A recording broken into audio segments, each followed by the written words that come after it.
Okay, so really excited here to be for episode 20 with Elizabeth Tobey of Cruise. You say Cross or CX? I always see it spelled out CX. We usually Cross? just say Cruise CX or just Cruise. Cruise CX, just Cruise. Okay, Cruise CX, Cruise. She is a bike rider, a cyclist. She rides for that team, I think Cross and Roads. But a big part of what we'll talk about today, I think, will be also your engagement in the community. You are doing this professionally for a large, what we call media company, I think. You can tell us more if you want to. But you are also on the CRCA board, so one of the biggest clubs in the country, if not, depending on what measure, the biggest or whatever. And you're also on the board of the New York State Bicycle Racing Association, which goes by, I've heard different pronunciations of the acronym, but NYSBRA. I call it NYSBRA, but I think either of them work. No, it wasn't official for either of them. Yeah. So tell us a little bit more about yourself. That was only like the superficial intro, I think. Yeah. So, I mean, everyone always leads with work. And by background, yes, I have a community and marketing focus. I actually started my career in video games, which was delightful, and I learned a lot there. And now I'm working at a company that is building a search platform for electronic components. So I've always been in a nerdy tech space. And my bike life really started 7 or 8 years ago because I had knee surgery. And that always ends, an adult's running career. And so I bought a bike, and it was a hybrid bike because I lived in San Francisco back then. When I came to New York, hybrid bikes are great, but you go up Harlem Hill once and you say, I would like a road bike now, thank you. And so I got into that by way of spin class and trying to get on a team.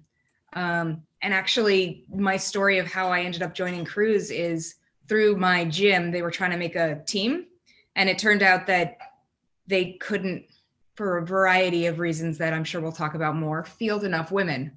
And they realized that women need a team that is not with men. And so they said that there wasn't a place, and I went searching for a team, and Cruise found me. And through the years, I've not only become more involved in the New York racing community and learned more about what racing means in all the different disciplines, but also have been able to take on being basically the management function of our FTW team, which has been great because I consider myself a newbie to this sport and to this, entire hobby. And so being able to help people who came from nothing, which was literally spinning at a gym, to here, or, tootling around on a hybrid bike, is pretty awesome. And I just want to give back so more people have the opportunity for that. Yeah, that's awesome. So a few things to unpack there. So how many years is this now, you said? It's 8 or 9 riding, but this would technically be my 4th season if we count the 2 races we did last year, which we can, I guess, because maybe I raced more than other people in 2020. I was going to say, you probably did race, a lot more than other people did in 2020. So, and you still consider yourself a newbie? Yes, I do. I mean, I think there are so many people that I am still learning from who have been doing this for many, many years. And I also think that it's important to stay humble. I'm not going to be the best bike racer ever, but I hope to be the one that helps bring more people in and help them learn. I actually always wanted to be someone who could help build a team. I have a hilarious story 2 seasons ago. We were not in the front of the pack for a race in Central Park, but there were 4 or 5 of us contending for whatever place mid-pack we were. And my teammate was riding with me, and we were bickering as we approached where the final sprint would be on who would be leading out for the other. And I was like, that is my job. I do not cross first. You are the sprinter. You go now. You go. And that's just what I love and how I want to help this community, which I think is sort of how I've ended up volunteering for different organizations, because I think I can bring the skills that I have to them and make bike racing better, both on and off the bike. Yeah, and that's awesome. And I think we thank you for that. Anybody who has been in one of those positions, will know that it's a lot easier to be on the outside and say, oh, why aren't they doing that? Or why aren't we here getting XYZ? Or haven't they thought about this? Or this is stupid, you know? It's a lot easier to do and say that than it is to be on the board of two fairly large, and I think we can say influential organizations, and that serve a lot of people too. And like you said, I think you're also volunteering, right? And nobody's doing this again paid. I've talked about this with Lucia and other people already, and I think the fact that you and other people who have professional skills bring them in, that's great, and I think the enthusiasm there as well. So we'll come back to this, no worries. What I want to come back to too is you said that, so you started with a gym kind of spin class, which is, I think, well, over the last years, especially with kind of the spin class boom, there've been a lot of people getting into the sport like that, and that's great. And I think a lot of people have gotten out of the gym too and gotten onto bikes. And again, you don't have to race, you can ride just too, but that's been great. And hopefully with the supposed bike COVID boom, we got more people on the bikes too. But one of the things you said was, so they want to start a team, and they realized, I think you said they realized women need to be on a separate team from men. Can you elaborate a little bit more on that? And also then you are on a team that is mixed right now. Yeah. So for that specific instance, I think it was a teacher and a coach or someone who just wanted to build up people who had bikes and rode outdoors. And I was kind of all about getting outside and just meeting new people. I think one of the things that's been the greatest for me with my bike life is I have my friends who are, my video game nerds and my work colleagues who all just fall into the small sphere. So the amount of different people that I get to meet now is incredible. And I was very fortunate to be able to do that through bikes. But with this experience, it was sign up, let's test to see how strong you are. Let's try and take you on a ride. And for me, again, I had a hybrid. So I immediately sold it. And then I walked into a bike store and I said, all I know is I need the 105 group set and it needs to be a road bike. Can you get me what is affordable but can be raced? And so I was going in rather blind. The first time I ever clipped into a bike was the time I rode to the market with this guy who was my coach at the time, sort of, which to me now is an insane way to start riding across the bridge.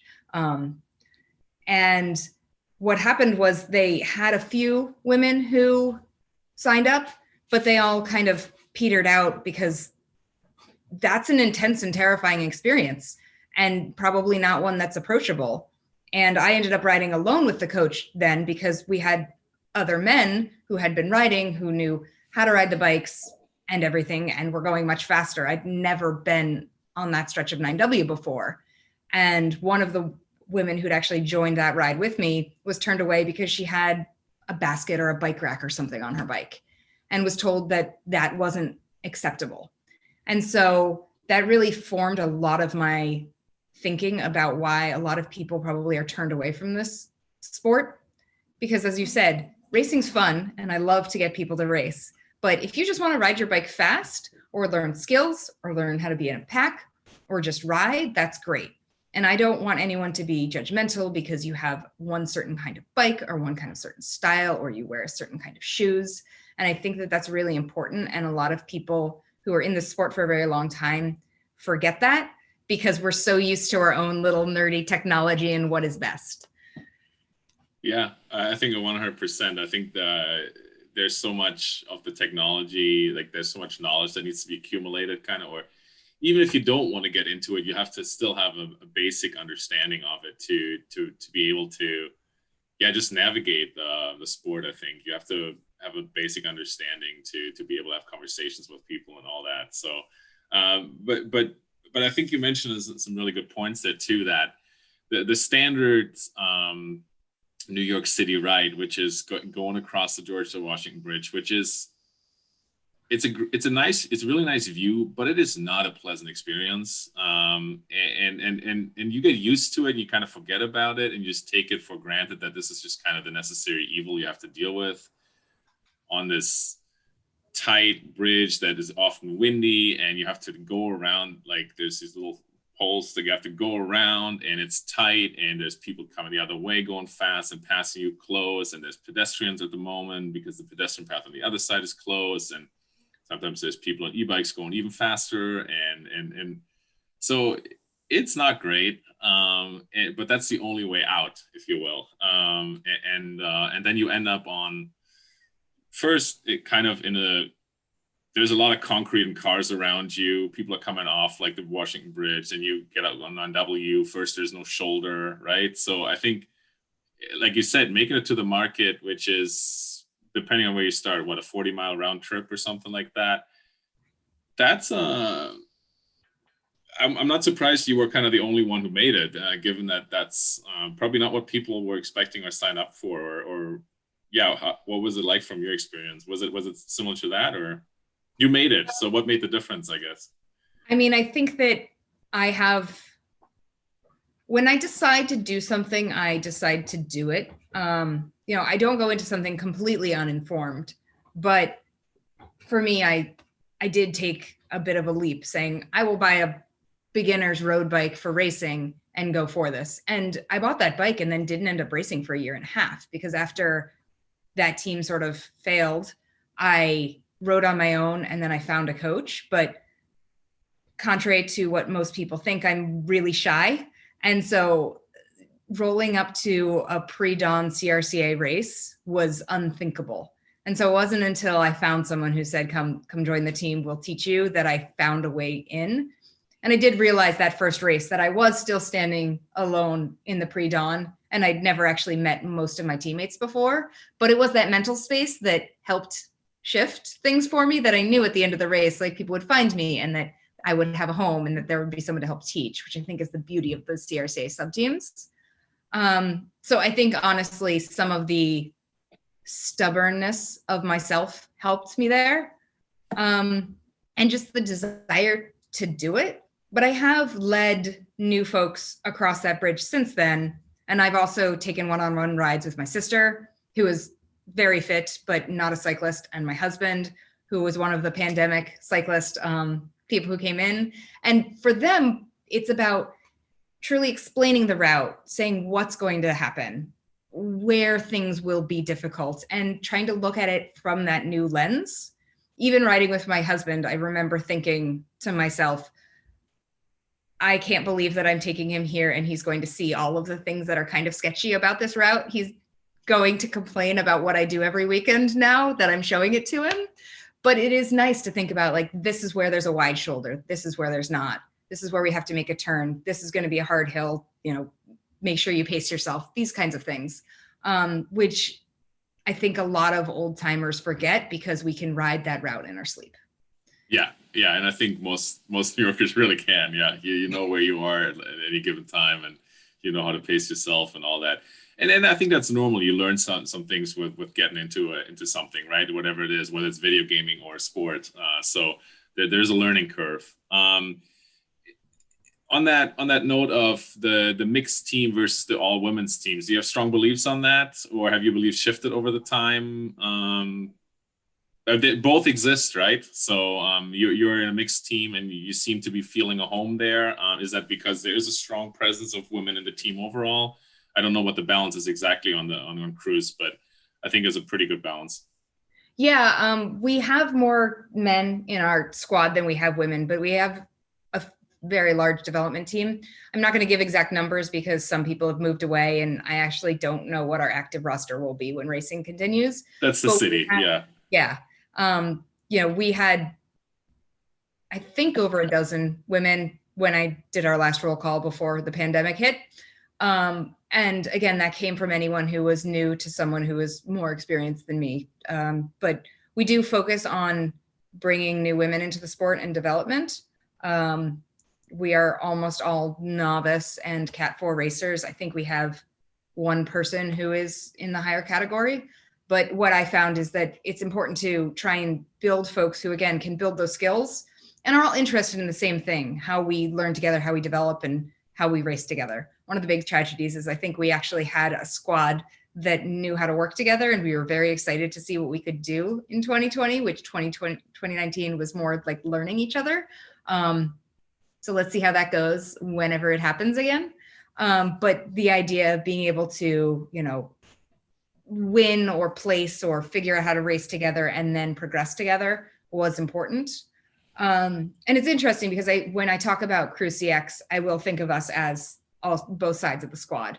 But when I talk about like the team that I'm running, I do think of the FTW team. And I think of us almost as like our own separate squad. I don't necessarily think of it as mixed because our goals and our training rides and things like that are separate.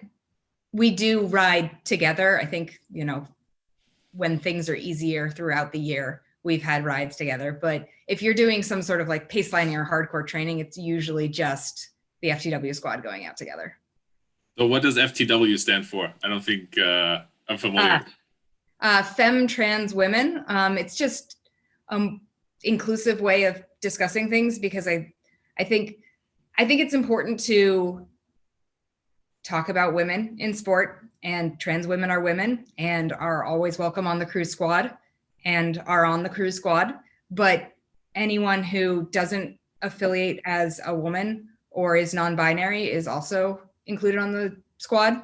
I think one of the things that I hope in the coming years USAC can approach and the bike community at large can approach is how folks identify and choose to identify. Right now, you can sign up for a men's race or a women's race.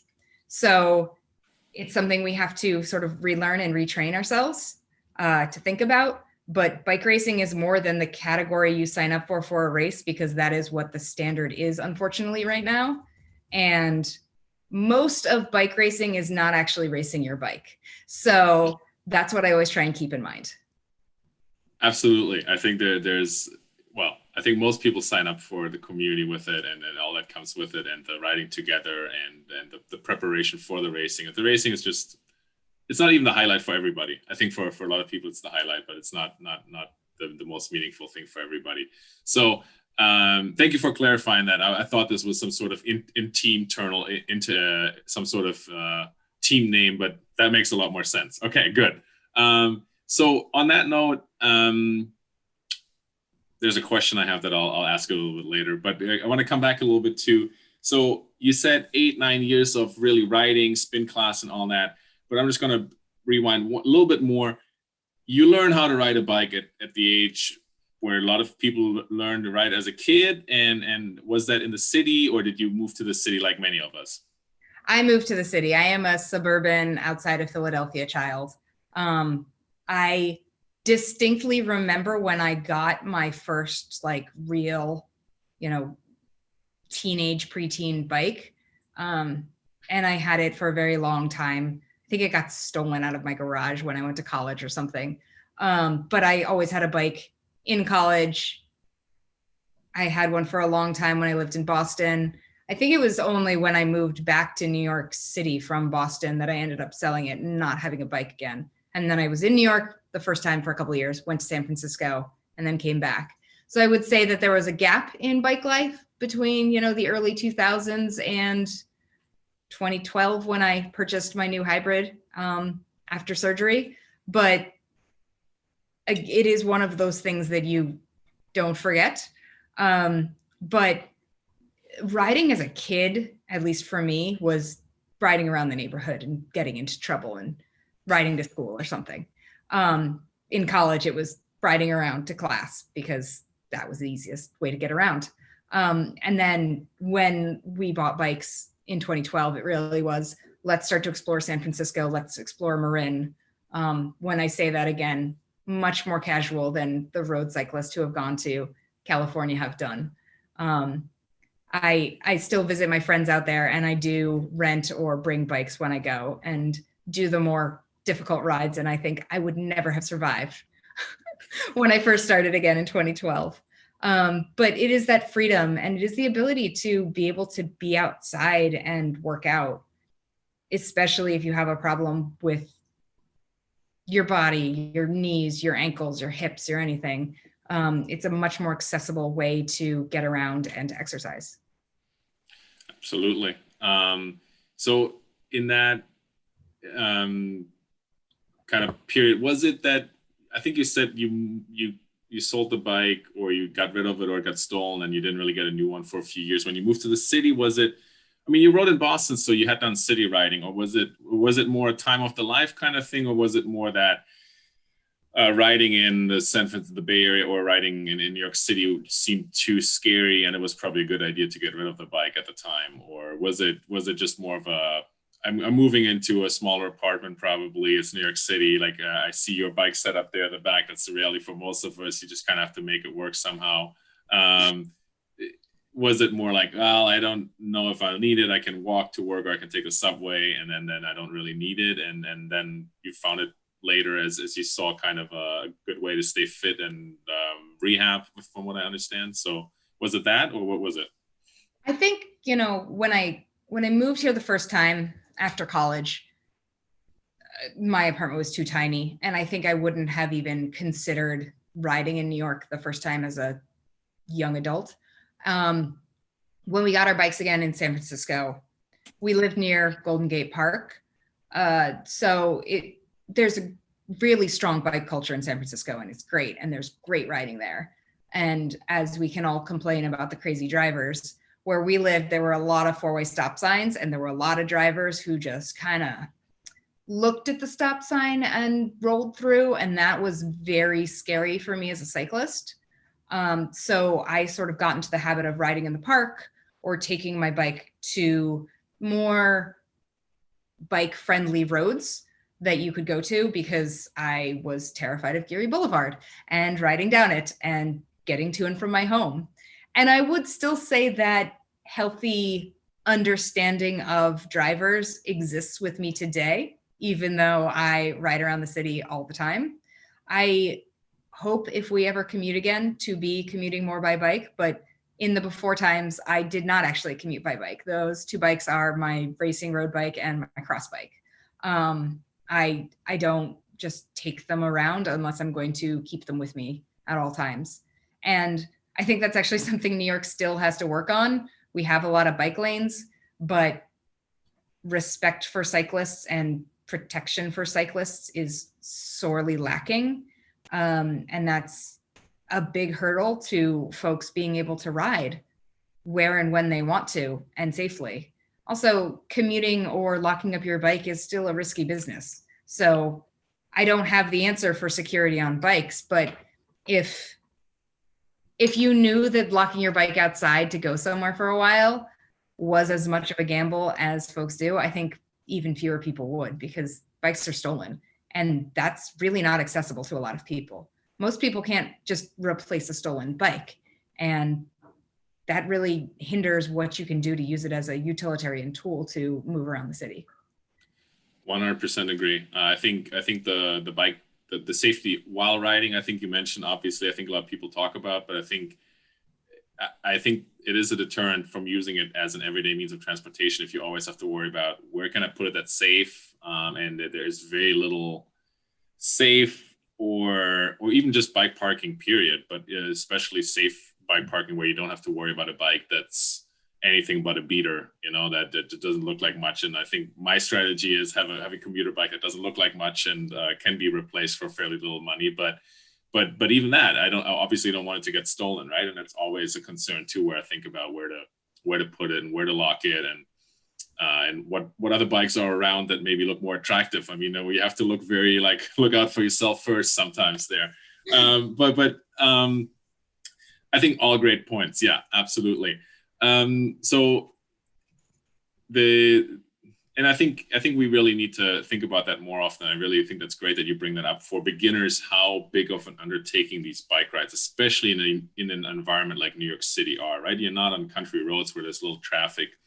A lot of the infrastructure it's tight. There's always other people moving around, let's put that, whether in cars or on bikes also, or walking.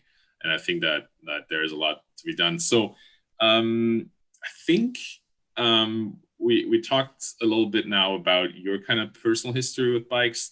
Real quick aside, the video gaming, the nerdiness there, that you're not the engineer kind of, though, who is like really into all the bike parts, is what I gather. So because I feel like I always find there's a kind of an overlap between the gearheads and like the people who are in general interested in tech and stuff like that. And then they are like geeking out about the bike parts too, but that's not you. You're more interested in the community part of it. I am more interested in the community part. I will be free to admit I am still quite intimidated by a lot of the more meticulous bike maintenance. I have a work stand. I do basic maintenance myself, but I also rely on my local bike shop for a lot of stuff. You do more than I do, it sounds like. So yeah, I don't even have a work stand. Yeah. Yeah, I mean, I like to do basic maintenance and I want to learn, but I've also I have electronic shifting on my road bike now. And while trying to update it once, I did brick my bike. You can set it back to factory, but there is that moment of technology is great and technology is terrible. And now I can't shift my bike and I have no idea what to do. And it is 11 o'clock at night. So I do like to talk about those things. I ride with speed play pedals and I find them amazing and I love to talk about them. But if you want to talk about the finer points of like building up a bike from just a frame, that is something I hope someday to be able to do. And right now terrifies me.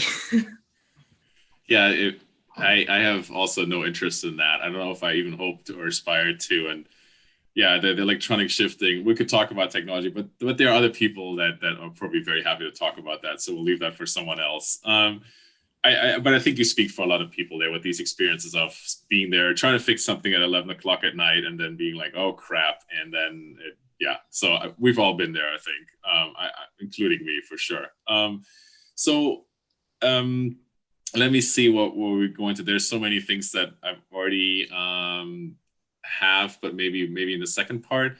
So let's talk maybe a couple of things that I have here that are still a little bit more introductory.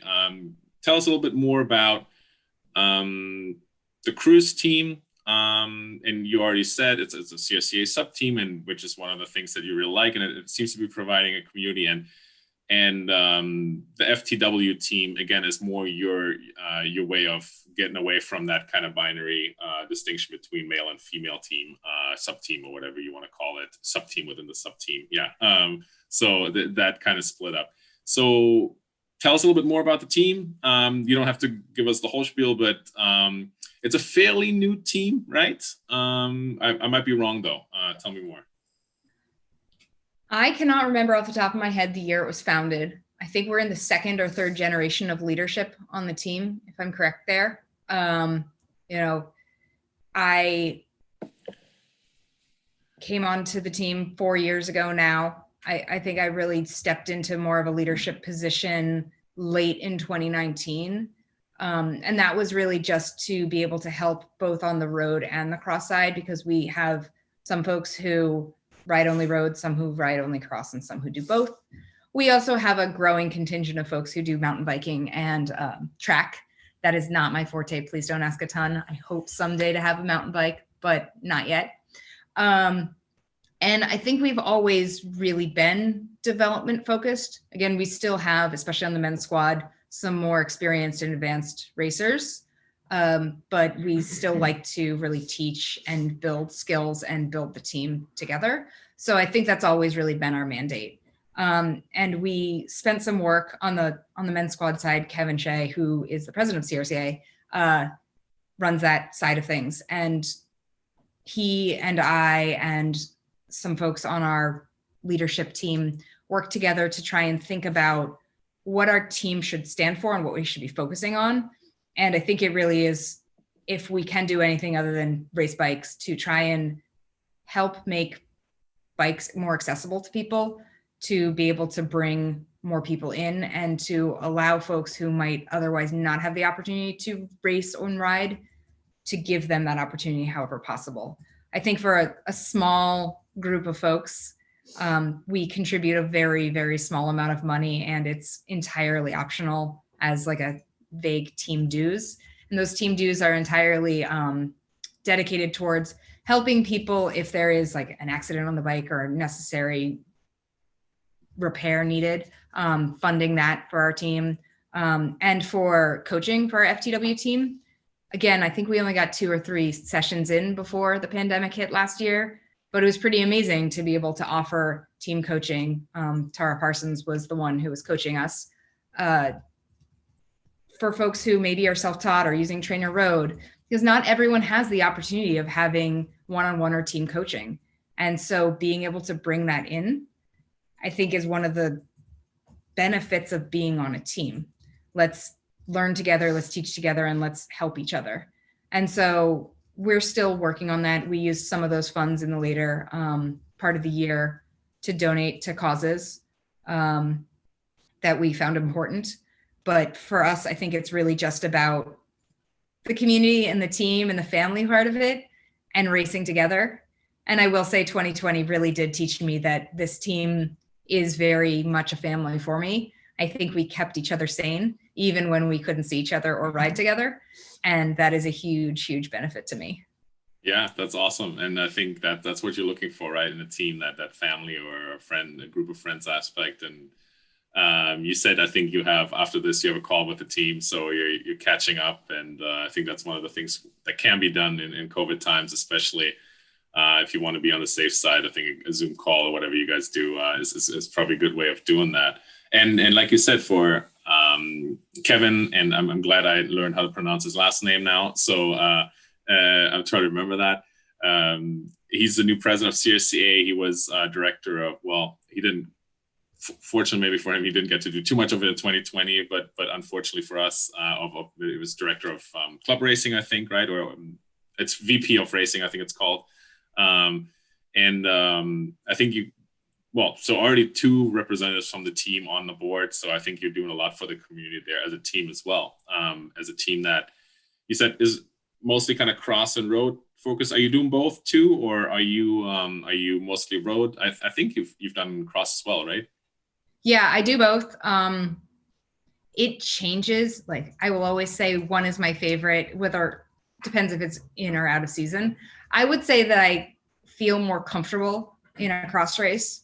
I like it because, again, there is the individual and the team challenge of that aspect. And I like that there is a challenge when you are in the pack and you are, going for a podium, and also when you're not. And I love that there's a lot of skill in cross. My coach always says, if you're not falling every couple races, and again, she might just say this to me because I fall every couple races, you're not pushing yourself hard enough. And so I like that idea that it's like, yes, it's about trying to win and go fast and be first, but it's also about how you dismount and remount, how you clear barriers. Can you navigate wooded sections? Can you make it up hills? And there are some races now that I've gotten to go to for, multiple years of races, and I can see how I have progressed. And that I find even more interesting than when I do well.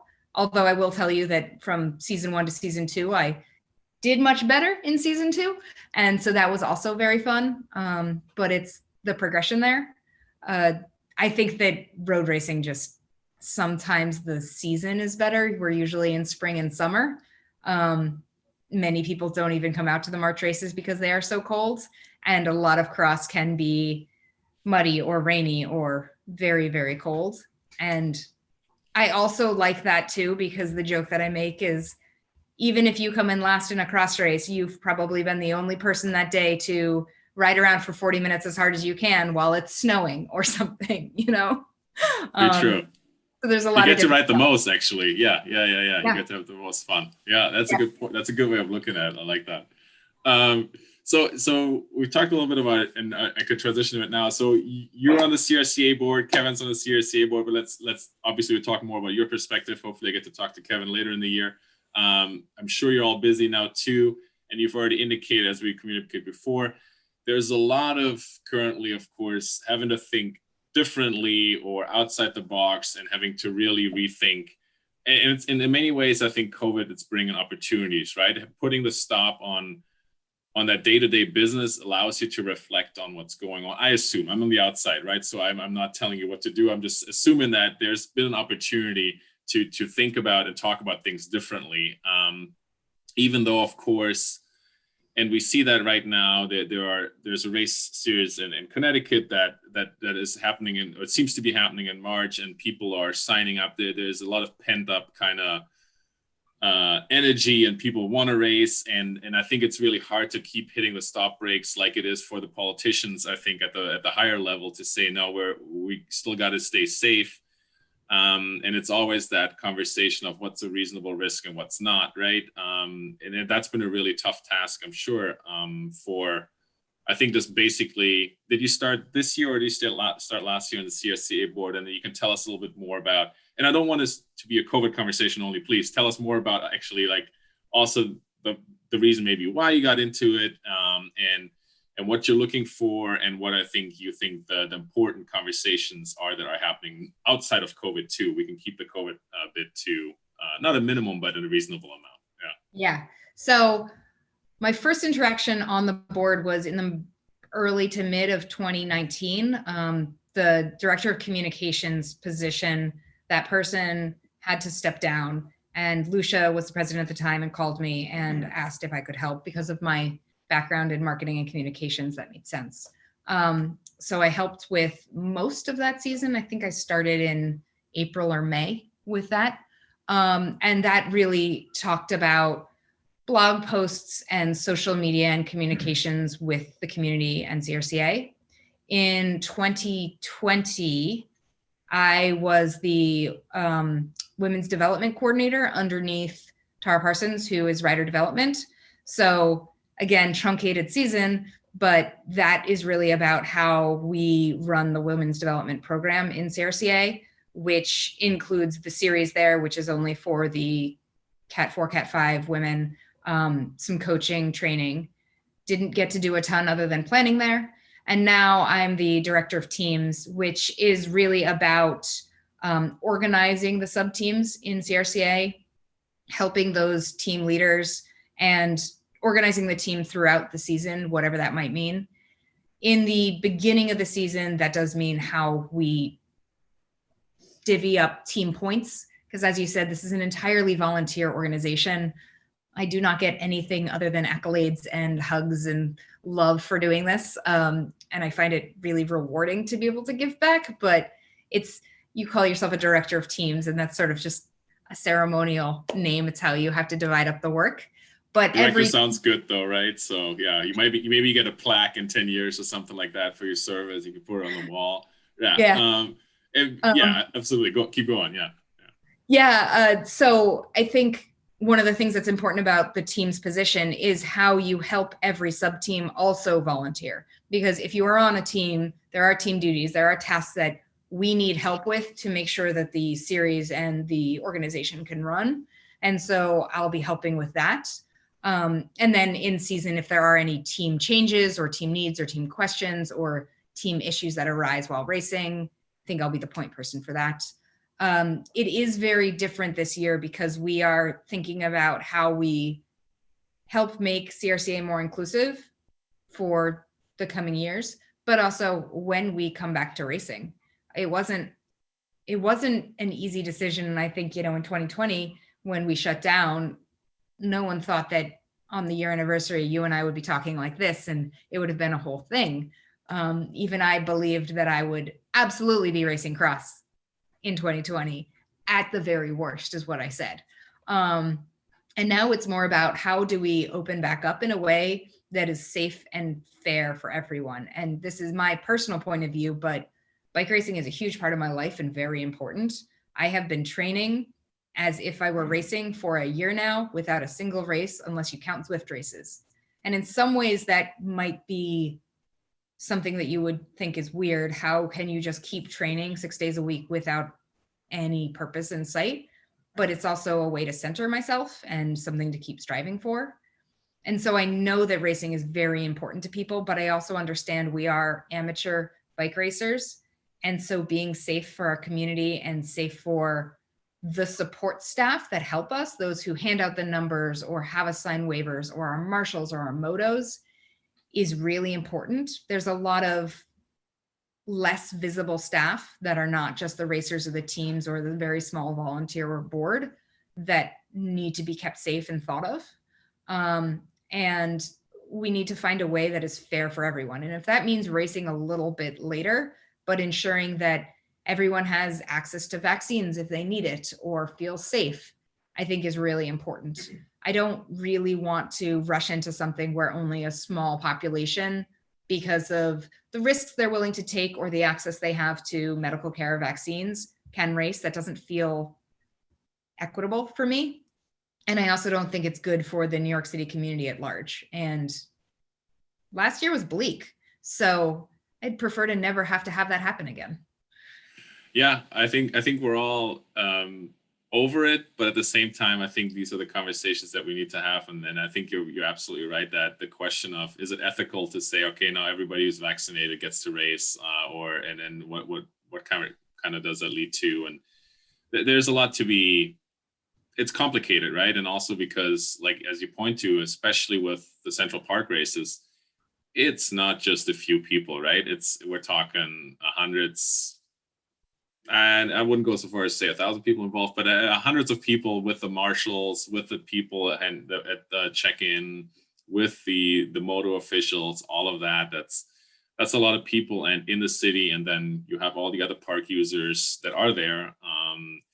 I think it's different than being. I think there's different types of racing and different types of venues, and I think Central Park, and also for that matter Prospect Park, these city venues that we have, are those two especially, I think, are much more difficult to open up. They won't be the first ones to open up. I think that's only logical, if you take a step back and think about it for a moment. So I think we all understand that. Oh, well, I don't know if we all understand that, but I think a lot of us understand that. On that note, so inclusion is a big topic. COVID is obviously a big topic. But other than that, are there any other issues that you see, or any other so all the three positions that you've been in, and again, temporary for different reasons, unfortunately, or not temporary, but in the sense that it's never been a full season in the traditional sense.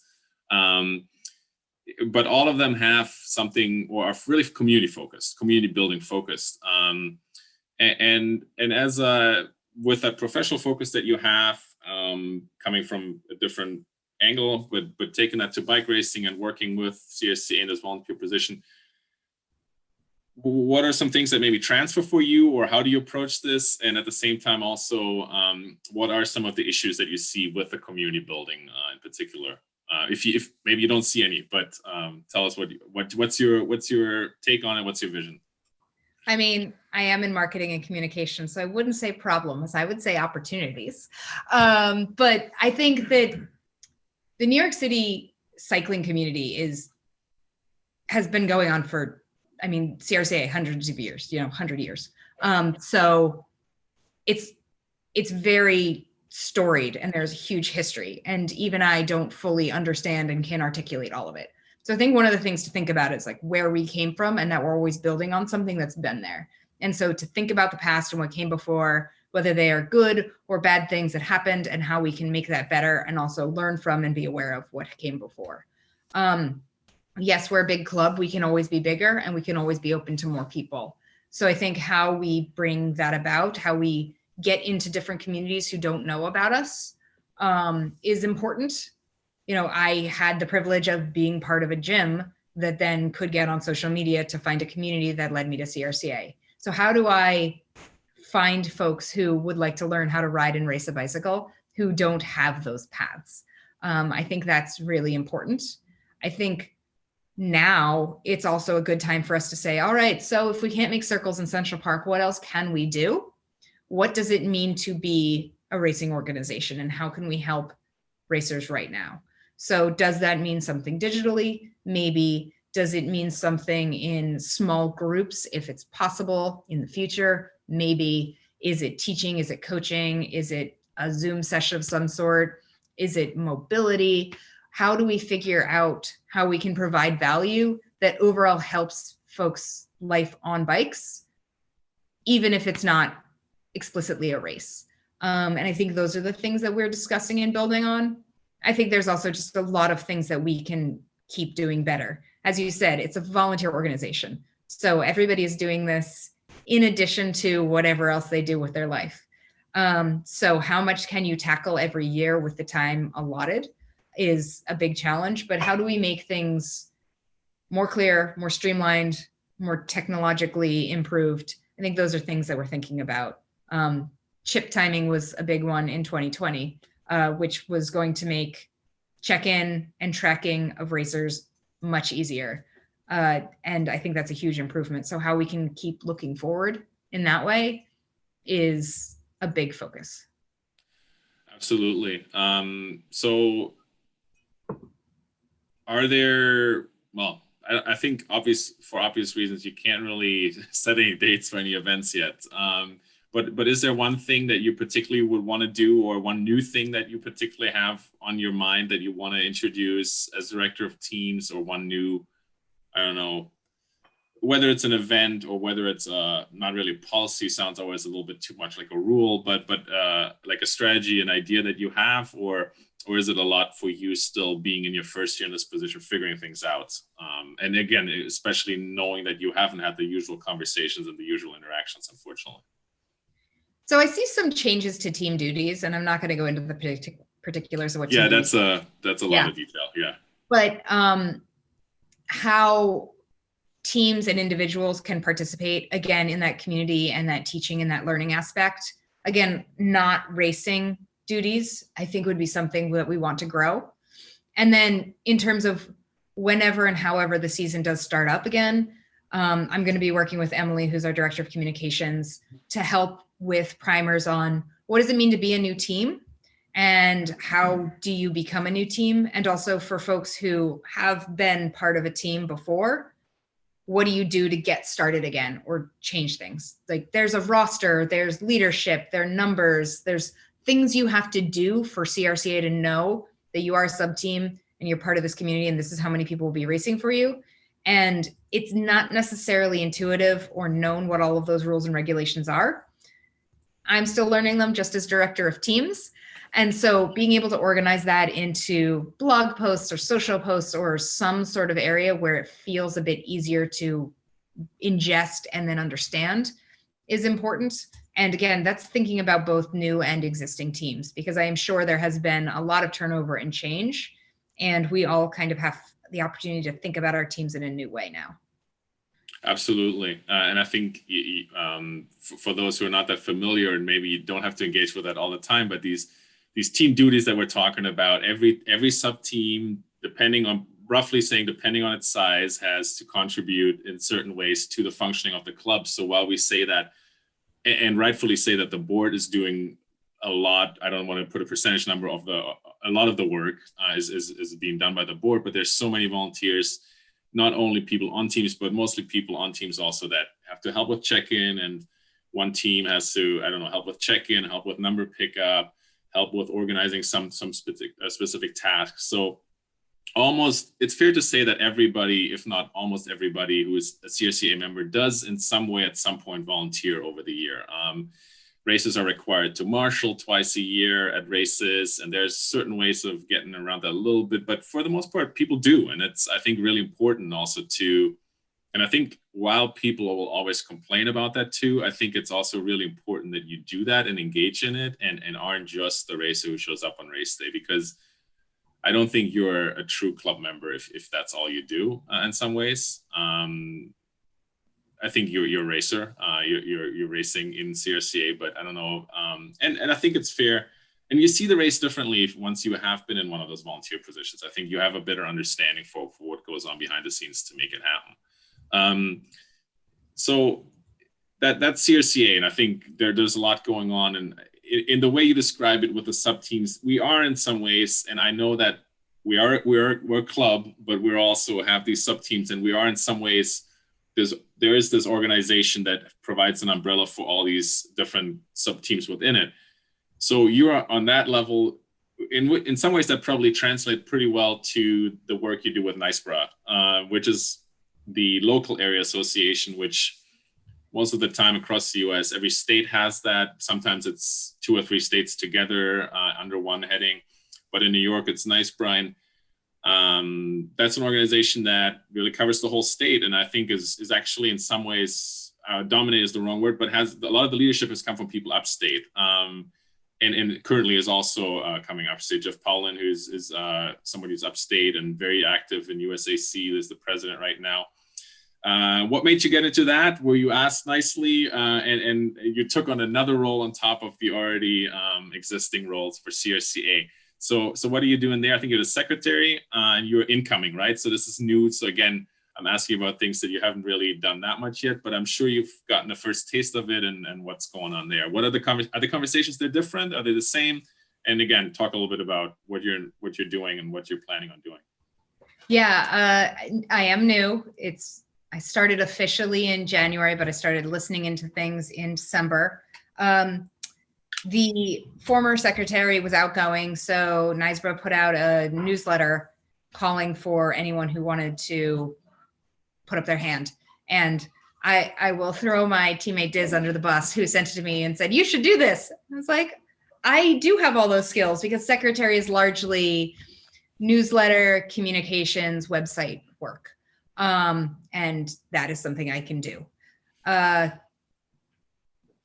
so I wrote Jeff and I said, "Here's my background and here's what I know about bikes and here's how I'd like to help." And he said, "That fits. Yes, please." And so that's sort of how I got on the board. And I am still new, so I haven't done a ton with them yet. Jeff's been helping clean up the site. And so I've been working with him on that and working on some blog posts, posting minutes from our calls, things like that. But I think it really will be, again, very communication focused. And in that way that I can think about streamlining information, I'm still trying to figure out how we do that. But NYSBRA's main mandate, I would say, is helping give grants to folks who put on or race in bike races. And there is a whole grant program that you can learn about on NYSBRA's website. And that is its main purpose. And again, that's not always easy, because USAC is having its own challenges, and things are changing in terms of what membership means for USAC, and that does directly impact NYSBRA. So I think it's important for the organization to continue thinking about how it evolves and how it can continue that core mandate, which is supporting bike races, either, promoters and event organizers or racers themselves, and how they can give money and whatever needs there are to help continue bike racing in all of New York. And we do have a New York City representative.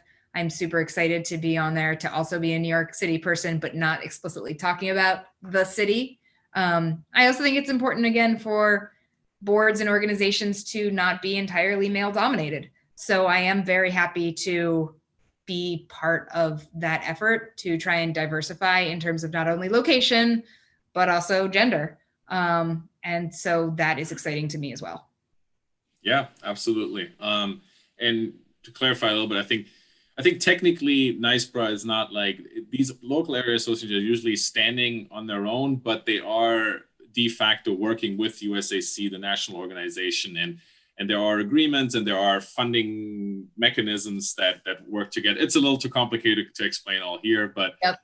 They work together, and in that way, and NYSBRA gets a little money through the licensing too, I think, and in that way, they return a lot of that through funding. For example, I know that Star Trek has received a NYSBRA grant, and I'm sure there are lots of other, like you said, races and organizations that receive those types of grants, and that's obviously very important work, in addition to just putting on, organizing state championships and all that kind of stuff. And then there's other stuff going on there as well. So that's more for the future still. Maybe in a year or two, you'll be able to tell us more about that. But again, like, that's great that you are, like you said, I think it's important to have diversity in a lot of different ways, right? Geographical, maybe on that board, that's a little bit more upstate dominated, but also in terms of having more female perspectives on there, or non-male perspectives on there. I think that's really, really great as well. And then there's a lot of positions on that organization too that anybody could apply to, right? As long as, I think these are they elected, the positions? Are they nominated? If there are more than one candidate, It's not a grammatical correct sentence, but it's fine. I need more coffee. There would be elections, but there's often not. I think actually this is the pitch for NYSBRA of saying, if you want to help, there is probably something out there for you to help with. So feel free to reach out to me. I'll get you in contact with Jeff. There are members at large as well that exist, which is sort of a more amorphous position. But with all of these organizations, there is more than enough work to go around, especially if you're in it to try and help.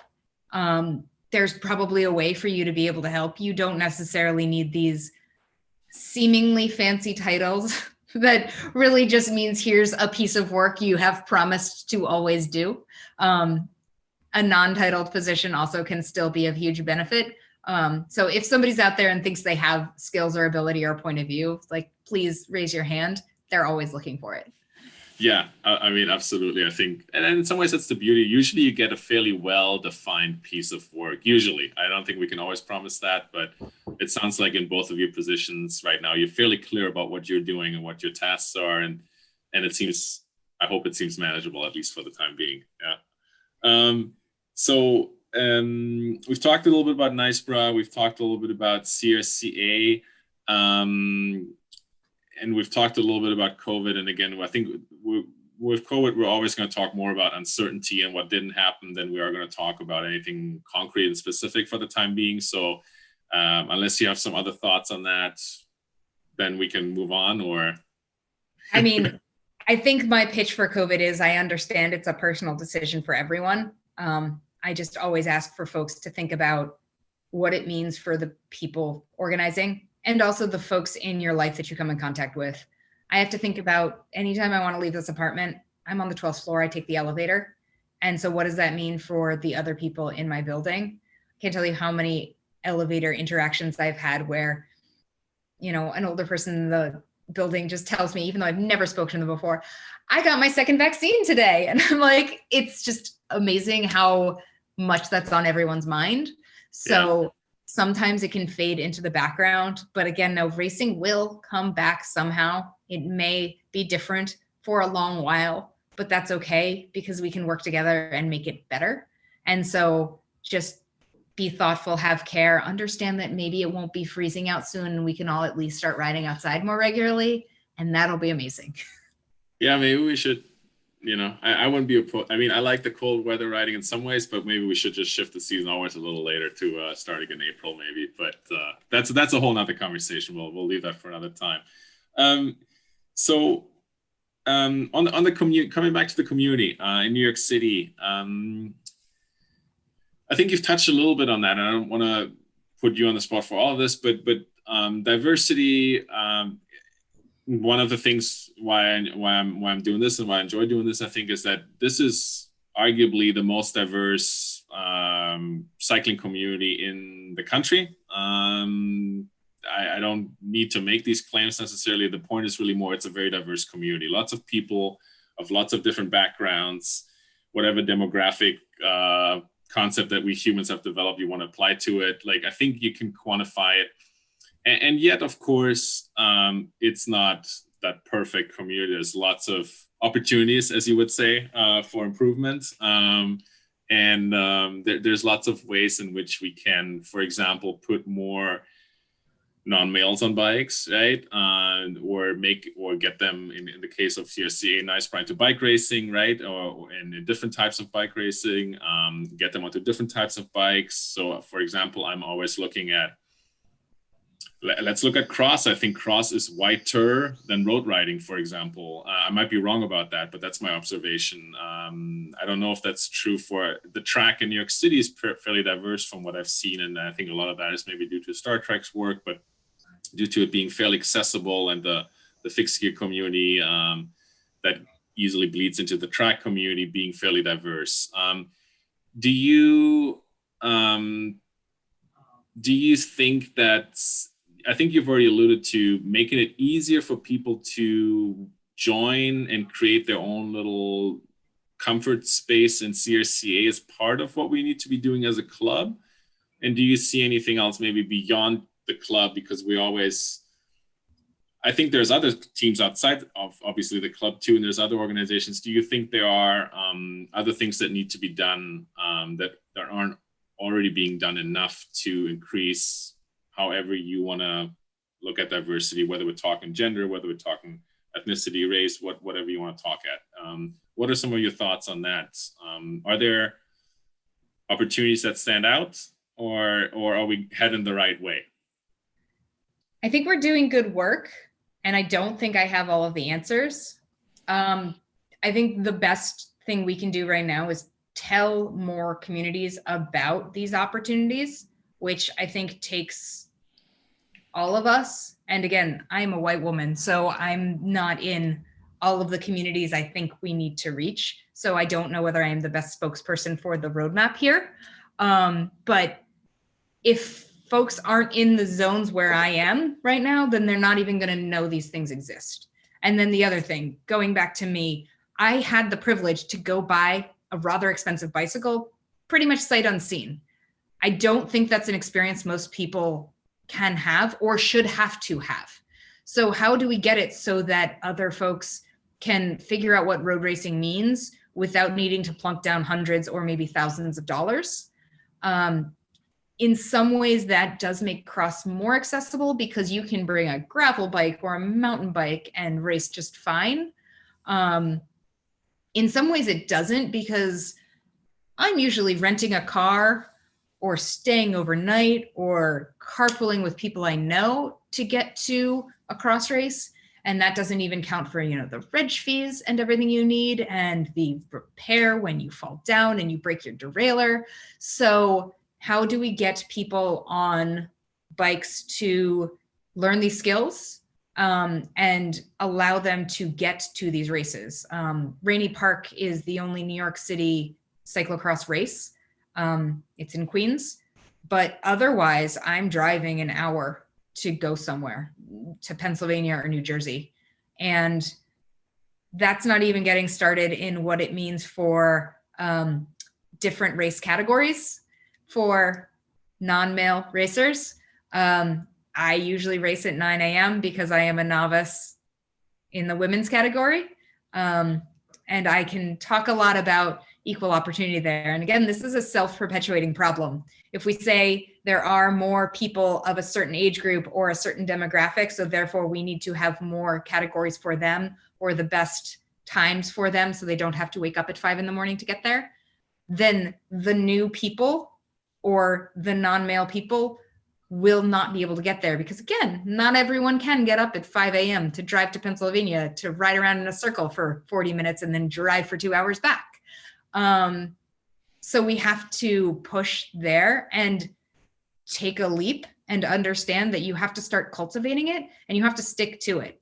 If you give more opportunity and better prizes to the women's category, it's not going to happen overnight. It's maybe going to take several seasons, but that's what you need to cultivate that community. And also, I think it will reap rewards because there are people out there who want this and who will support you. There are some race series that I think do a very bad job of this that I won't participate in because I don't feel safe or I really feel like I am not respected. And so that will, again, make everything worse over and over. So you have to flip the narrative and say, rather than realizing that this demographic is shrinking, understand it's shrinking and push in to make it better and to stop it. And yes, that might mean that folks who are showing up have to all squeeze into, just a general master section instead of it being cut up into 2 or 3 categories. And you have to figure out what that means. And if you want to try and lessen the fear of that going wrong, start talking to your community and find out who's out there. And again, start cultivating these programs, have these lessons, have these meet and greets in the times when it's safe, of course, and figure out who might have this opportunity and teach them and get them excited about it. Don't just expect everyone to learn and know and then show up. So as you can see, I'm really, really passionate about that. And I'm not a race promoter or, an event person. I would love to help with this. So also an offer, because there's a lot that I can learn and I know how difficult and expensive and scary it is to put on a race. So I'm not asking for something that's easy, but it's not going to get fixed unless we do it and we do that work. So absolutely. So just to kind of reflect on that, so one of the things you see is, again, that the community building that, or understanding a little bit better the wants and needs of the community, which I think the race organizers can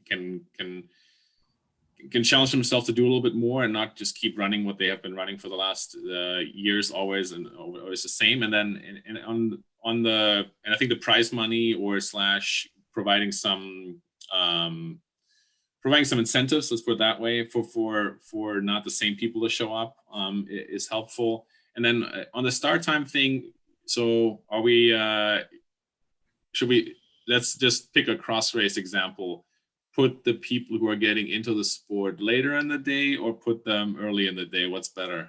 I feel like you're getting into personal opinion there. Yeah, I agree. Yeah. You also have me who's fallen into the belief of, okay, fine, but I go to bed at 8 p.m. and I wake up, but I am back by 3 in the afternoon. There's not always a good answer there, because someone has to take the 9 a.m. race, and someone's taking the 4 p.m. race. And you can also say the 9 a.m. race gets the fresh dirt and the 4 p.m. race gets the lines that hopefully are good because people knew how to race the race before. So that's not perfect. But again, I think that it's how do you open it up so that I have more than one category to choose?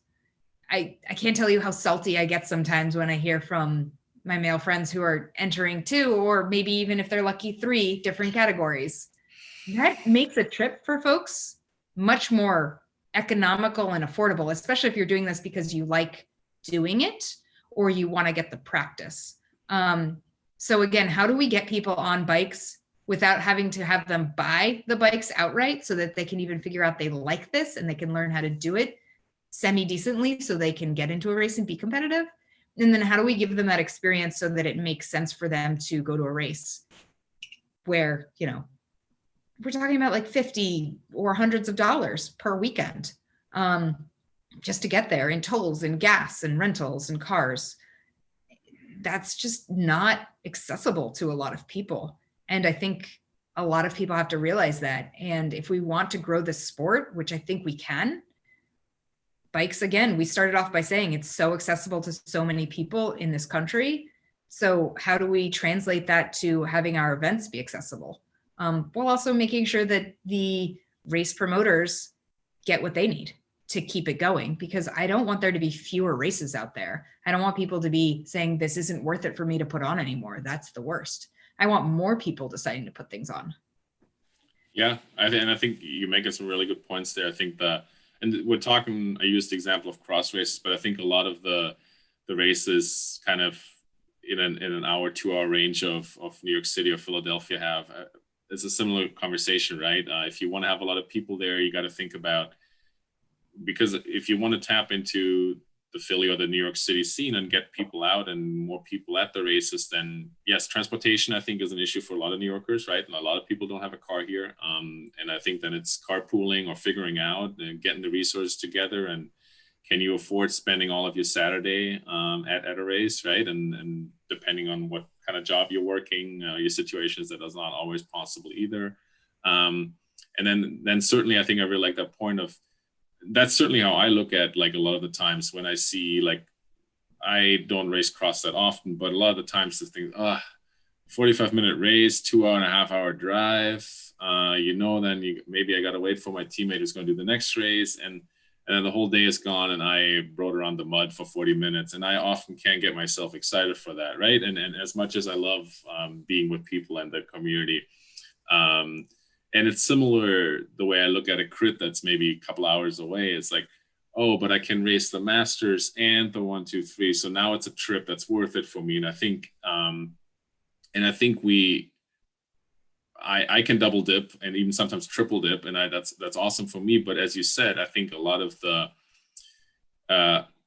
women's categories that are offered, there's only one, if one, and often it's like one that, if you're a cat 4 or 5, you're put together with a 1-2s, and then you get dropped and maybe get pulled after a few laps. And like, why would you show up, right? I mean, we don't offer that experience to the beginning men. and at the same time, of course, the pushback from the organizer always, well, I know that this field is going to get me 30 people and the women's field only got me 10 people last time. Random example, the numbers are, irrelevant right now, but there's of course always that argument. But I think the point you're making, that if you start building it, they will come. I think that's what we need to think about it, even though then maybe 1 or 2 years you have to calculate that you're going to be building and maybe the numbers aren't quite there, and don't give up after the first year of maybe the category not selling as well as it could have or you wanted it to, which of course very few people are making money with these races anyway, and they're trying to break even, so it is a question. But that's where hopefully NYSBRA comes in a little bit too, with grants and then support, and that seems to be hopefully where we're headed. And with CRCA, we're kind of lucky because we don't need to, I think we have the conversation with the fields too, but we don't have to worry about the time. At least we know that we have to start within a very narrow window, and everybody is starting at that time. Do you think within CRCA fields need to be redeveloped, or is that new women's development series new? I'm saying new. I think it's been it's newer than other series. I think. Is that headed in the right direction? And that there's the sections that are called the clinics too, right? Where there's coaching support and all that. Are we headed in the right direction there? I think that the Women's Development Series does a lot of great things. There are clinics. There's some great coaching out there. I love the clinics. I rode them for as long as I could until I went to Cat 4. Because even as an experienced racer, if you're not like one of the support staff, there's still a way that you can help new racers. I think that last year we expanded it so the Women's Development Series had a couple more races, which is important because right now the field is women's and then women's development. And I like that women's development is only 4 or 5 for novice. But sometimes there were times where there was no race other than to be with the women's team, which, as you're saying, is daunting. I won't pretend that I can keep up with the Cat 3, Cat 2 field. So being able to have that accessibility so people are racing more and feel like they're getting their money's worth for it is very important.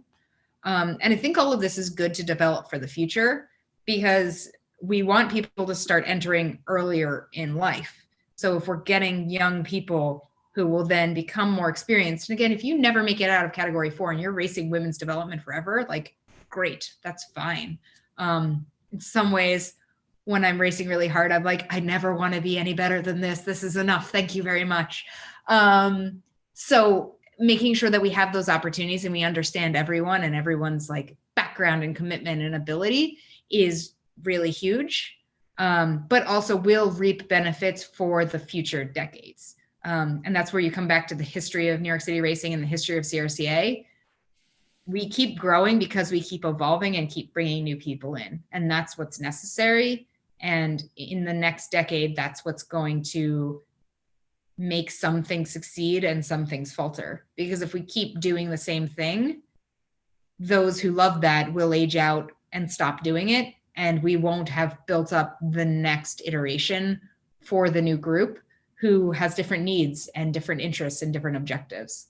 Because bike racing is going forward, but again, there's a lot more to it than just riding fast and pedaling. And we have to build and evolve for that. Yeah. So on that note, what are some of your favorite bike racing or bike community moments that you've experienced over the last 8-9 years? And I know I'm putting you on the spot to come up with a good story here, which you don't have to, but where do you, when do you feel happy on the bike or in the community right now? Or have you in the past? Yeah. The bike racing accolade that I can crow about is I got 5th at a race, an early race in my bike season 2 for cyclo-cross. And I remember that I was riding, it's the highest heart rate, highest power I've ever put out. And I just figured I was mid-pack or wherever I usually am. I was riding past and Kevin screams, he's like, "You're right on her. You're 5th right now, or you're 6th right now. Keep going." And I think I came in 5th for that race, but it was that the team being there and yelling at me and telling me where I was that made me push through to get there. And whenever I look at those stats, because you're always looking at your stats, figuring out if you're getting better, I'm like, one, how did I not have a heart attack? Two, that is crazy that like that experience was what pushed me through. And honestly, if Kevin hadn't yelled that, who knows if I would have been like, I am so tired, I will not try as hard as I am right now to get across the line. I'm sure I'm doing well. But also it was great for me for the improvement piece. And I think the other fun memories I honestly have are just the long rides that we do to Bear Mountain. I remember early last year in the, like, it was probably February, I guess. We rode up there together. It was just 6 or 8 of us on the FTW team. And it was a meandering fun day. It wasn't training. We stopped at a random restaurant for lunch and we were all in kit and all of the waiters were asking what was going on and where we were going. And we're super impressed we'd come from the city. And those kinds of moments where you're spending all day with friends and then you're going to the brewery afterwards and you're eating the world's largest burger before you take the train back are things that I love and things that I will remember. It's sometimes those easy exploration rides where, you know, you're just having fun with friends. Even with the cross races, yes, I can tell you about like where I did really well or I fell very epically, but I'll probably also talk to you about stopping at Wawa and how we always get a specific set of food every time. Because those are the moments that I think are the most fun and the routine that makes you love the whole hobby. Yeah, when you're in Southern Jersey, mandatory Wawa stop. Yeah.